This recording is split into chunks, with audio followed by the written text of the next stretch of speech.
Well, today marks the sixth episode of Coffee Break, and your hosts are once again Mary and Jeff. And today is May 1st. May Day. May Day 2024. And, as we prepare for these podcasts, we're always thinking about things that might be entertaining as well as informative. And things we want to talk about too, Well, yes. Between our busy meetings this morning. Yes, we're sort of squeezing it in between a pretty busy schedule in general in our business life. But I thought it would be interesting to talk about lighthearted but controversial topics. I like it. And people have different opinions about what's lighthearted. So you're going to probably disagree with some of the things. But I thought we would just kick it off and say something. This is really not quite lighthearted, but who is your biggest role model? Ooh. Most people will say my mom or my dad or my big brother or my big sister. But sometimes it can be a public figure, somebody who's made like an Obama type of character. Our first African-American president could have been a role model, overcoming tremendous odds. Who is your greatest role model? Well, if you're asking me that, yeah, I'm asking you. That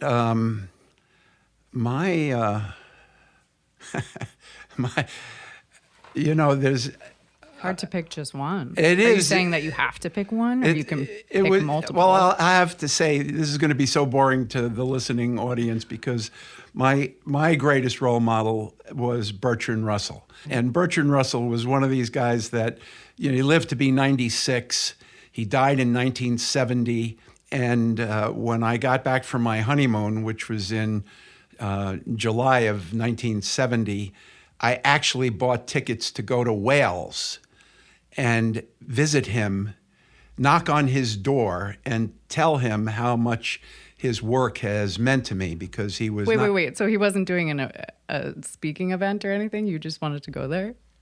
Yes. When people open your eyes to things and you haven't thought about the things they opened your eyes to, that it makes a tremendous impression. Here's an example.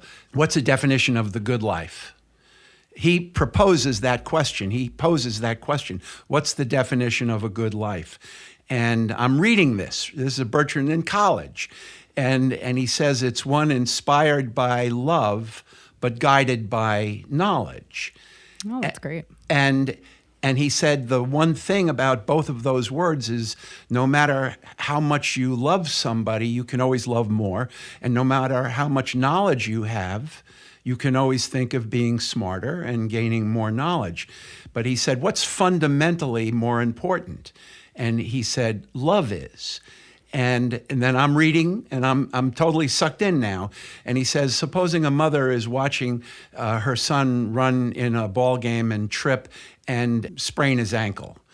And she runs to her son, and she really can't help him because he's writhing in pain. He sprained the ankle, maybe even broke his ankle. So love inspires her to get medical attention. The love will seek the knowledge that she doesn't have. So fundamentally, love is more important than knowledge. Well, that's a good question in itself. And then the last thing I'm going to say, I'll turn it over to you, Mary, is he says, if you just have love or you just have knowledge, you have death on a large scale. Well, that's what I was thinking when you said that. Like, you can't just have the one. You have to have both. Yeah. So like he said, in the churches, when pestilence ruled Europe, people would come and pray for deliverance, but that was out of lack of knowledge, that once you crammed yourself into a church praying for deliverance, the disease spread more rapidly and everyone died. That's love without knowledge. War is knowledge without love. So I know this is pretty heady stuff, right? You're listening to this going, wow, I wish they'd go back to earlier topics. No, it's interesting. But it's one of those things that made me fall for this guy. He's just so interesting to listen to. It's so logical. Like nuns, he said nuns in the early days would wear a thin cloth when they went to take a bath. And when questioned about that, why aren't you naked when you're taking a bath? The nuns would say, but you forget about a good God that we have. And meaning that in being conscientious about God seeing everything, you're supposed to put a little robe on or a little thin cloth. And so Bertrand Russell says, apparently these nuns think that God can see through walls of their abbey, but is foiled by the robe. Can't see through the robe and see the nakedness, can't see it. So, and Good point. It's a good point. this is a good point, right? Yes, Exactly. yes. So there's 1,000 things like that I've read over the years, and he's my role model. Oh, I love that. And I was having trouble thinking about it because I would be one of those people who would have a million, famous people or personal people that I think I look up to or have learned things from that are important to me. But when you're talking about a specific writer, that made me think about in college reading George Saunders, who I don't know if you've ever read, but he writes a lot of short stories and fiction, but very humorous and kind of bizarre humor, but in a way that really so strongly resonates with life and all different topics that are serious, but he turns them into this bizarre story that almost relates to life more than if you were talking about it in a serious way, because he uses humor in such a creative way.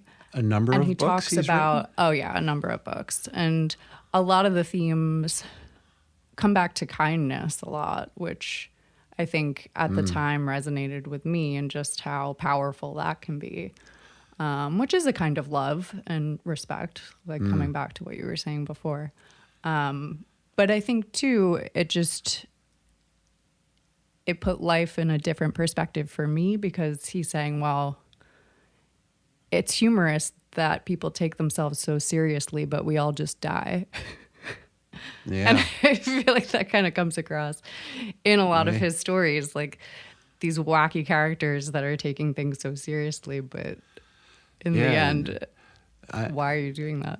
And in 100 years, what's going to be left of our legacy? Our children will have died in 100 years. Yeah. We'll certainly, there'll be no pictures of us on anybody's wall, like our kids will have pictures of their family. It'll all be on their phones. But yeah, it'll be on their phone. On their There won't brain be- chips. So there won't be much left to prove that you existed.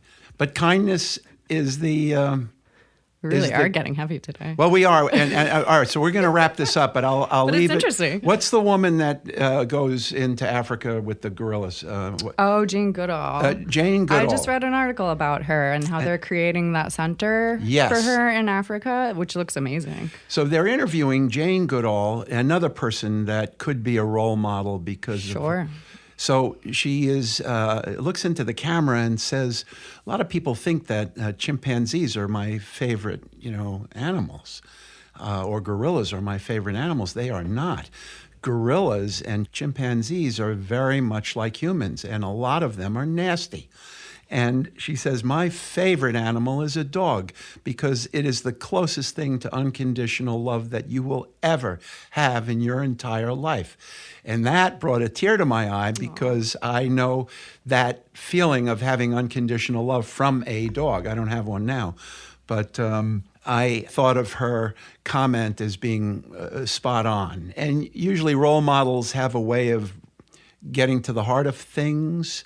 And Yeah, so- and it's interesting reading about her life in particular because of how she got into her field of work. And I feel like she just went for it. And I think reading about those people how they end up where they are is inspiring. It is. I get reels sent to me on some algorithm on my iPhone, and there's this beautiful blonde woman who is always with gorillas. And either they've been abandoned because the mother gorilla has been killed, and this foundation, which is in Kenya, collects these young gorillas, and she raises them where they're huge animals. So here, this knockout, beautiful blonde woman has total control of this 1,100-pound gorilla, and they have a picture of the gorilla looking at her interspecies, like between man, her, and gorilla, and he's opening up her blouse. And I'm going, she's allowing this? Am I watching this? What? And the gorilla's fingers are pretty adept and now opens the second and third button of the blouse. I'm watching this reel as if in disbelief, where is like gorilla porn.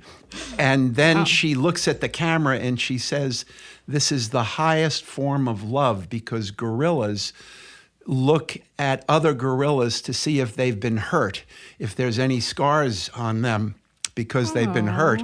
So they turn around, they walk around to the back of whatever gorilla they're exploring to see if they've been hurt. And here is this gorilla wanting to see me to see if I've been hurt in any way. And I said to myself, that puts it in you see how something really kind of dirty ends up being something poignant? And okay, that's it. I know a lot of you are tuning out now and you're saying, screw this, we're moving on. But give us another chance, because we've got yet another controversial topic coming up. Okay, I'm here. ready for it. We're Next going. controversial topic is why don't the British police use guns? You know that old saying, the police are running after a bad guy, British police that is, and they'll say stop, or I'll say stop again. And I always find that to be so funny, stop, or I'll say stop again. And whenever I watch the Somerset murders, these murder mysteries that are on Channel 13 or Channel 21, there's no one has a gun. No one ever has a gun. They come up on the guy and they'll say, hey, that's a bad thing. You just bludgeoned this person to death. Why don't you come with us? And the guy goes, all right, I guess you caught me. Whereas in the United States, everybody is so heavily armed, that would never happen in a million years. So, I mean, there's no answer to that this. is a controversial It one, I think. is a controversial one. All right, we're going to move on instead of bothering you with that. Do you think religion does more harm than good? Controversial. Millions of people have a religion of some kind. It depends. I mean, they say that societies that rely heavily on religion are usually ones that are more impoverished and have less opportunities for people. So I don't think it's a bad thing that people are becoming less dependent on religious. However, I think it still provides a community that in this day and age is a rare thing. Finding that common ground, that other place that brings people together. But it depends on the religion and, who they're accepting of, who they make feel comfortable.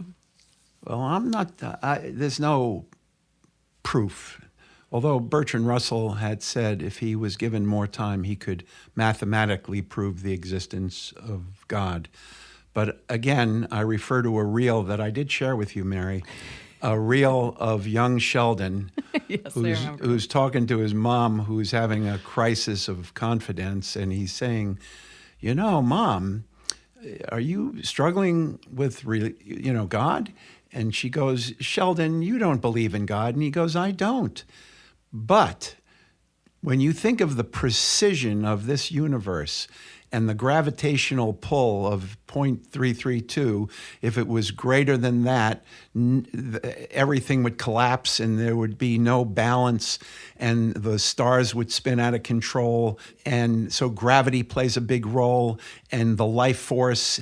There's such precision that it really begs the question of whether there is a creator. This just didn't happen by chance. So whether you call this force God or not.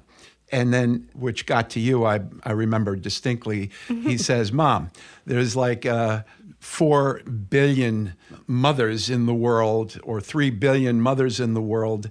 And what are the chances of you being the perfect mother for me? Right, And which is very sweet. But it's also biology. And I feel like, yes, why do you need to give credit to a creator instead of being in awe of what you're this seeing. is That's correct. Yeah. and what we do naturally? And, I feel like you got to give Yes. credit to. Well, I to just remember Ronald Reagan saying that he was pretty, let's say, call him a spiritual guy. He was saying, for atheists, he says, whenever I bump into an atheist, and I've had some unholy thoughts whenever I think of atheists. And he says, the one thing I want to do is invite them back to the White House and prepare the most amazing meal that they have ever eaten in their life with just the most amazing flavors. And after the meal is over, I would look at them and say, do you think a cook was involved? And I thought, isn't that I get it. exactly the point? This didn't just show up here. You needed It didn't, but a person did that, a human being. So that's giving the human being credit, which I'm all for. Okay. So, but when you see the wonders of the world, which you look Sure. at, you look at the Alaska Range, Sure. you just happen. Well, anyway, that's a controversial subject, and we're going to move on. All right, here's a topic: one world government. Bertrand Russell said the only way the world could exist in the years ahead is if we got away with nationalism, like the United States is the greatest, England is the greatest, Ireland is the greatest, Germany is the greatest, and all of these countries, 240 countries, every one of them has a navy and an army and blah, blah, blah. And he says it's such a waste. He said there should be one world government, and then when an upstart country goes rogue, the other 239 countries just say, what are you, crazy? And put an end to that uprising instead of... No, sorry. Keep Okay, going. so I'm thinking, there's some truth to that. Nationalism has a negative side. I'm better than yours, or don't come into my playground. This is my nation. I have to respect your nation. There's 240 of these things. So why not have one world government that protects us all, and with one fierce and strong response could crush a rogue nation from doing something stupid? So is that even possible? No. No. Okay, thank Because- you. So we move on. No, the answer is no. I mean, I agree. It's hard. The issues that nationalism causes, but take a look at what happened with COVID. Nobody's going to band together like that. No. It's too strong. And I think it's just in our nature to need a sense of belonging to where we are. And Okay. it would be too hard to get past those things that are just embedded in people's identities. At least in this time, who knows what happens to our planet in the future and Yeah. where it throws us. But it's hard to see after the pandemic and how that was a whole mess. That's a mess. How that many countries would band together to make it work. All right. And then this is our most important topic of the day, controversial, no doubt, is what would you prefer, plain salted potato chips or flavored chips? Oh, so plain salted or a Yeah. flavor. Or a flavored chip? Oof. There's so many flavored chips. I mean, you can't go wrong with the plain salted one. No, that's it. So if you had to You can't. have a party, would you want the barbecue or the But onion flavored? The barbecue is delicious. They I'm are. not a sour cream girl. No. I feel like that's controversial in itself. That Why even? I'm also not a ranch girl, which I feel like No. is even more controversial. okay. But It's good to know. barbecue is delicious. It is delicious. There's So nothing beats you're sitting on the beach with With a- barbecue potato chips. Really, that is Yeah, a high that's- point. that's great. That is great. Okay. So I think on that note, we're going to wrap up this episode of Coffee Break. I hope we stimulated you a little bit with some thought-provoking and controversial subjects. Yeah, But, we'll have more next time. Okay, on that note, wrap it up.